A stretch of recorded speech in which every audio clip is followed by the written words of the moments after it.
మద్రాసులోని నటరత్న ఎన్టీఆర్ ఇల్లు. ఆయన మేకప్ రూమ్లో ఉంటే ఆఫీసులో ఎన్టీఆర్ తమ్ముడు త్రివిక్రమరావు, నిర్మాత డివిఎస్ రాజు, విజయ పంపిణీ సంస్థ అధినేత పూర్ణచంద్రరావు ఎన్టీఆర్ రాక కోసం ఎదురు చూస్తూ కబుర్లు చెప్పుకుంటున్నారు. నందమూరి సోదరులకు అత్యంత సన్నిహితుడు డివిఎస్ రాజు. అప్పటికి ఎన్టీఆర్తో వరుసగా 6 చిత్రాలు నిర్మించారు డివిఎస్ రాజు. 7వ సినిమా నిర్మాణ సన్నాహాల్లో ఉన్నారు. ప్రముఖ రచయిత్రి రామలక్ష్మి రాసిన ఆడది నవల ఆధారంగా విశ్వనాథ్ ఓ కథ తయారు చేశారు. అది విన్నారు డివిఎస్ రాజు. కథ ఆయనకు బాగా నచ్చింది. కాకపోతే ఆ కథలో హీరో ఫస్ట్ హాఫ్లో కాలేజీ స్టూడెంట్గా ఉంటాడు. దాంతో ఆ పాత్రకు ఎన్టీఆర్కు ఎంతవరకు సరిపోతుందన్నది సందేహం. అందుకే ఎన్టీఆర్తో చర్చించడానికి వచ్చారు డివిఎస్ రాజు. కాసేపటికి ఎన్టీఆర్ వచ్చారు.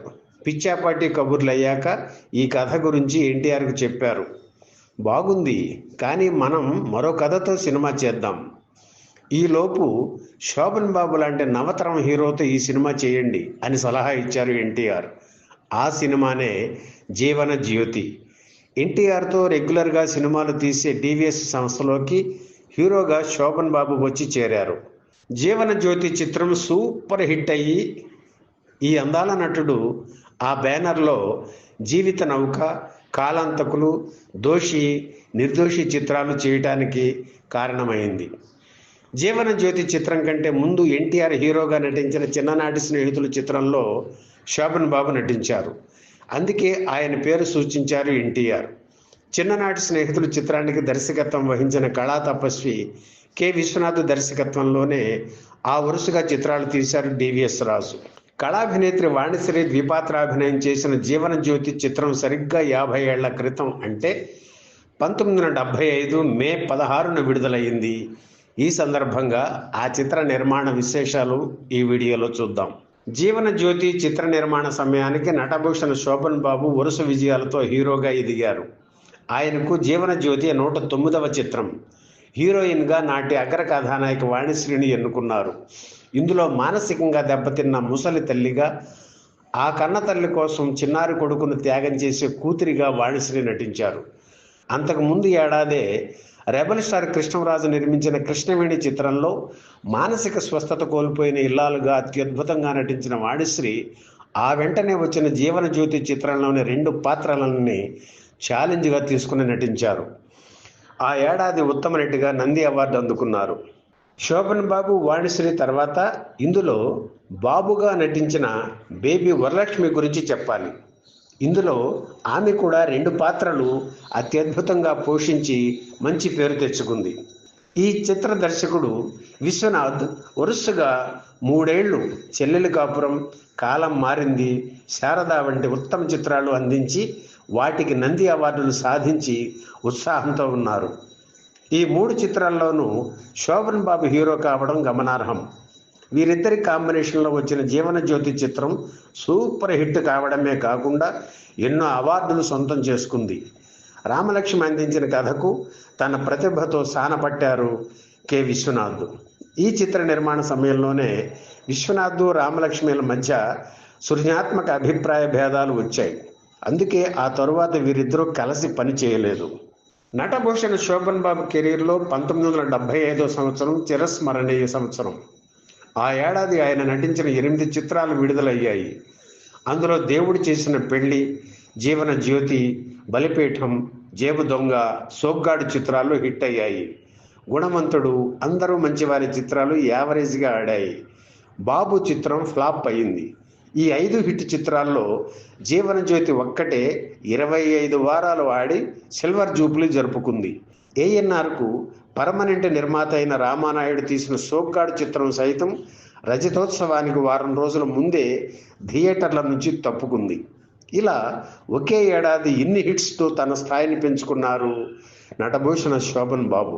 అప్పటికే బ్లాక్ అండ్ వైట్ చిత్రాలకు కాలం చెల్లి కలర్ చిత్రాలు విజృంభిస్తున్న తరుణం అది. దాంతో ట్రెండ్కు అనుగుణంగా జీవన జ్యోతి చిత్రాన్ని కలర్లో తీశారు డివిఎస్ రాజు. ఆయన నిర్మించిన తొలి రంగుల చిత్రం ఇది. ఎక్కువ భాగం ఊటీలో తీశారు. తను పుట్టి పెరిగిన కోనసీమ ప్రాంతంలోని కందికుప్ప, అల్లవరం, కోడూరుపాడు, గన్నవరం, ఆకివీడు గ్రామాల్లో షూటింగ్ చేశారు. 1974లో ప్రారంభమైన జీవనజ్యోతి చిత్రాన్ని దాదాపు 17 లక్షలతో పూర్తి చేశారు. ఆ రోజుల్లో అది హై బడ్జెట్ కిందే లెక్క.